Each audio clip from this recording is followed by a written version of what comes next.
Hello வணக்கம். Welcome to நெல்லையாச்சி சமையல். இன்றைக்கி நம்ம சேனலில் வந்து தாமரை விதையை வச்சு ஒரு பாயசம் பண்ணியிருக்கோம். இது வந்து ரொம்ப ஹெல்த்தியான ஃபுட்டு, ரொம்ப நல்லாவும் இருக்கும், உடம்புக்கு ரொம்ப நல்லது. இதை மாதிரி நீங்கள் இந்த பாயசம் பண்ணி பாருங்கள். பண்ணி பார்த்துட்டு எப்படி இருக்குங்கிறத எனக்கு கமெண்ட் பண்ணுங்கள், ஷேர் பண்ணுங்கள், லைக் பண்ணுங்கள், சப்ஸ்கிரைப் பண்ணுங்கள்.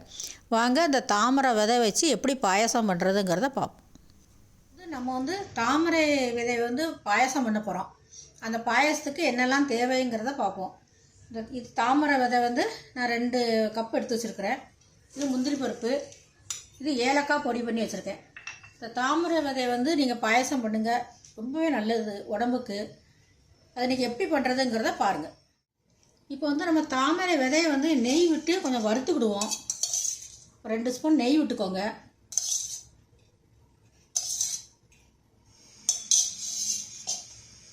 ரெண்டு ஸ்பூன் நெய் விட்டு இந்த தாமரை விதையை இதில் போட்டு கொஞ்சம் வறுத்துக்கிடுவோம்.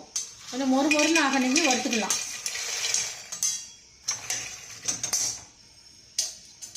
இது ரொம்ப வறுக்கணும்னு தேவையில்லை, கொஞ்சம் மொறுமொறுன்னு ஆகணுங்க வறுத்துக்கலாம்.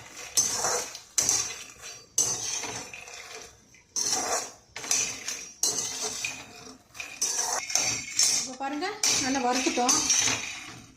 லேசாக கலர் மாதிரினா போதும், ரொம்ப வறுக்கணும்னு வேண்டாம். இப்போ நம்ம இதை தட்டிக்கலாம். இப்போ நம்ம இதை எடுத்துடலாம்.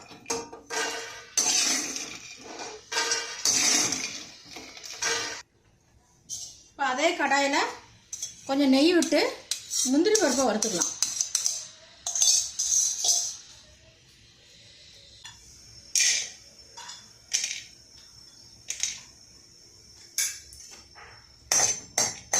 நெய் விட்டு முந்திரி பருப்பை நம்ம வறுத்து எடுத்துக்கிடுவோம். இது வந்து நான் வந்து 3 டம்ளர் பாலை வந்து காய வச்சுருக்கேன். 3 டம்ளர் பால் நல்லா காயட்டும்.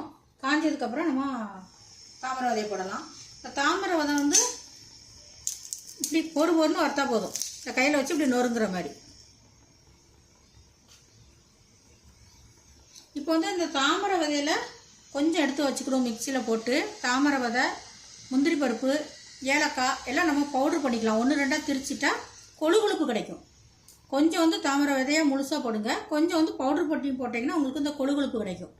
நம்ம அதை 1-2 திரிச்சிட்டு வரும். இப்போ பாருங்கள், பால் வந்து சூடாகிட்டு கிண்டி கொடுத்துட்டே இருங்க. பால் அடியில் பிடிச்சிடக்கூடாது. பால் சூடானதும் குங்குமப்பூ கொஞ்சம் போடுவோம். குங்குமப்பூ வந்து உங்கள் வீட்டில் இருந்தால் போடுங்க, இல்லைன்னா வேண்டாம், விட்டுறலாம்.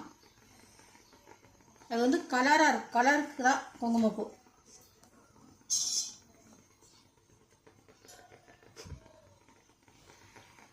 தாமரை விதையும் நம்ம வந்து போட்டுடலாம்.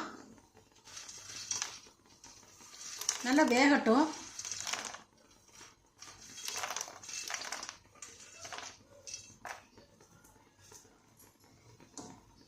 தாமரை விதையை போட்டு நல்லா வேகட்டும். இப்போ வந்து இந்த பவுட்ரு பண்ணியிருக்கிறது வந்து தாமரை விதை, கொஞ்சம் முந்திரி பருப்பு, ஏலக்காய் 3ஐயும் பவுட்ரு பண்ணி வச்சுருக்கோம். இது வந்து கொழுப்புக்கு தான். இதை நம்ம இப்போ போட்டுடலாம்.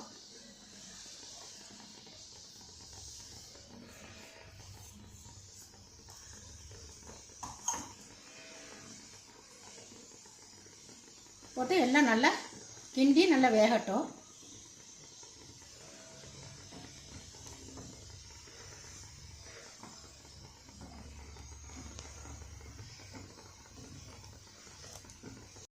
தாமரை விதை வந்து நல்லா வெந்துடுச்சு. அமுக்கி பார்த்தா நல்லா வெந்துருச்சு. இப்போ நம்ம வந்து இதில் வந்து நம்ம வந்து சீனி 2 ஸ்பூன் போட்டுக்கிடுவோம். உங்களுக்கு எவ்வளோ இனிப்பு தேவையோ அதுக்கு போட்டுக்கோங்க. நான் வந்து இன்றைக்கி கண்டென்ஸ் மில்க் வர ஊற்றுறோம், அதனால் சீனி கம்மியாக போட்டிருக்கிறேன்.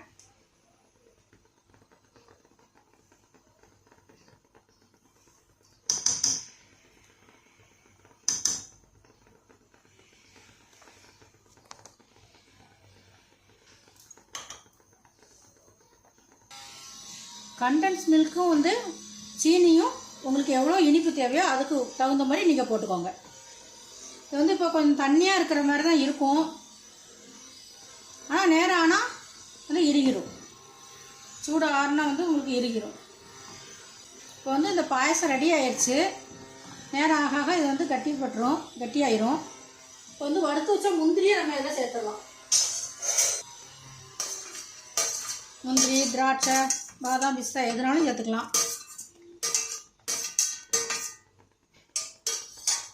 இதை வந்து நீங்கள் வீட்டில் அரை மணி நேரத்தில் இதை பண்ணிடலாம். எல்லாம் ரெடியாக இருந்துச்சுன்னா நீங்களும் இதை மாதிரி பண்ணி பாருங்கள். பண்ணி பார்த்துட்டு எனக்கு எப்படி இருக்குங்கிறத கமெண்ட் பண்ணுங்கள், ஷேர் பண்ணுங்கள், லைக் பண்ணுங்கள், கண்டிப்பாக சப்ஸ்கிரைப் பண்ணுங்கள். வாங்க அடுத்த வீடியோவில் உங்களை நான் சந்திக்கிறேன். நன்றி, வணக்கம்.